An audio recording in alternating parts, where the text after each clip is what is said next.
نظام حکومت، نظام معیشت، نظام زندگی، قومی نظام، اس کے تذکرے، اس کے سوچ و بچار، اہل دانش، اہل فکر اس کے لیے سر جوڑ کر بیٹھنا،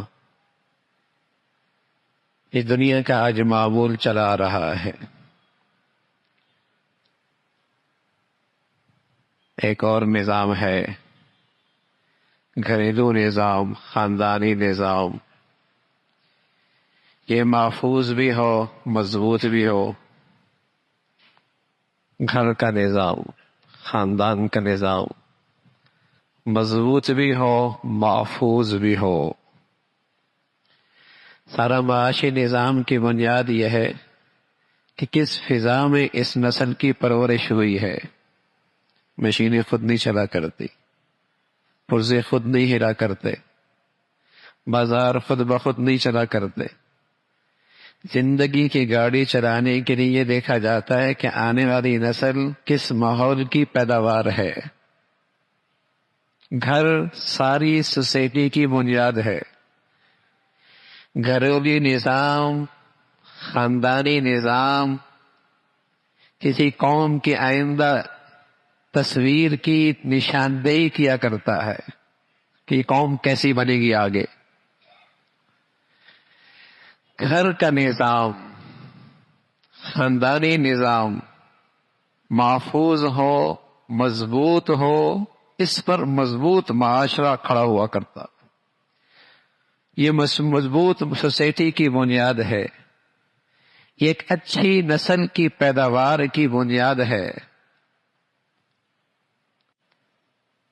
بس اوقات ہم سوچتے ہیں ہمارا نظام معیشت، نظام آباشی، نظام سیاست اور بازار کا نظام اور ہمارے علاج معالجے کا نظام ٹھیک ہو جائے، ہاں کبھی اللہ کرے کوئی دانشور، سمجھ بوجھ رکھنے والے، قوم کے سچے خیر خواہ اس پر بھی سر جوڑ کے بیٹھیں کہ ہمارا نظام زندگی، ہمارا گھریلو نظام کیسے ٹھیک ہو۔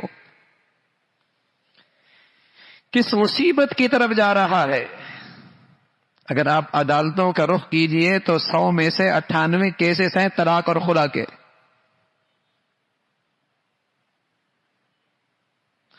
100 میں سے 98% کیسز طلاق اور خلا کے ہیں۔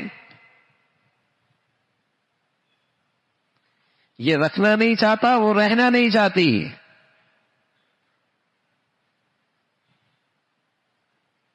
تو کون سے یہاں منصوبے کامیاب ہونے ہیں؟ جب ایسی تخریبی ماحول سے آنے والی نسل کی پیداوار ہوگی تو بتائیے وہ کسی بھی منصوبے کو کیا تعمیر کر سکتا ہے؟ اس نے قوم کی کیا تعمیر کرنی؟ جس کی پوری زندگی اپنی ٹوٹ پھوٹ کے شکار ہو اور اس کی پیداوار ہی ایسے ماحول سے ہوئی ہو، اس نے کیا تعمیر کرنی؟ تو نظام زندگی، گھر کا نظام، خاندان کا نظام مضبوط ہو، محفوظ ہو، مضبوط ہو، محفوظ ہو۔ اپنی بچیوں کا گھریلو زندگی، اپنے نوجوانوں کی گھریلو زندگی صحیح بنیادوں پہ کھڑا کرنا چاہتے ہیں تو پھر اپنے بچوں میں اور اپنی بچیوں میں شرم و حیا کا جوہر پیدا کریں۔ پھر مردوں میں، نوجوانوں میں نرمی، شفقت، خیرخواہی یہ خلق پیدا کریں، اور اپنی بیٹیوں کو جب گھروں سے رخصت کریں تو یہ ان کے دل و دماغ میں بٹھا دیں کہ تیری سب سے بڑی خوبی کیا ہے؟ تیری شوہر کے تیرے دل میں احترام ہو اور اس کی اطاعت اور فرمانبرداری، یہ تیری سب سے بڑی عبادت ہے، یہ تیری سب سے بڑی عبادت ہے۔ جہاں مرد کی طرف سے شفقت ہوگی، عورت کی طرف سے اطاعت ہوگی اور شرم و حیا اس گھر کا حسن ہوگا، وہ گھر دنیا کی جنت ہوگی، وہ دنیا کی جنت ہوگی۔ اور اللہ نہ کرے بیوی نافرمان اور سرکش ہو اور مرد غسیلہ اور تشدد کرتا ہو اور شرم و حیا کا جوہر وہاں یا نایاب ہو، تو جہنم کے لیے مرنا ضروری نہیں، یہ دنیا کی جہنم بھی اس کے لیے کافی ہو جاتی. پھر مرنا ضروری نہیں جہنم کے لیے، یہ دنیا کی جہنم بھی کافی ہو جاتی.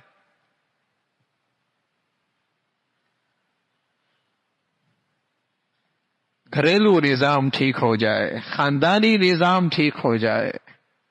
اللہ کے نبی صلی اللہ علیہ وسلم نے یہ خوبصورت بنیادیں بتائی ہیں، یہ اخلاق بتائے ہیں کہ اپنے گھروں میں مردوں کی خوبی ہے نرمی سے، اخلاق سے، لطف سے پیش آئیں، اور عورتوں میں فرما برداری اور اطاعت ہو، اور شرم و حیا اس گھر کا حسن ہو.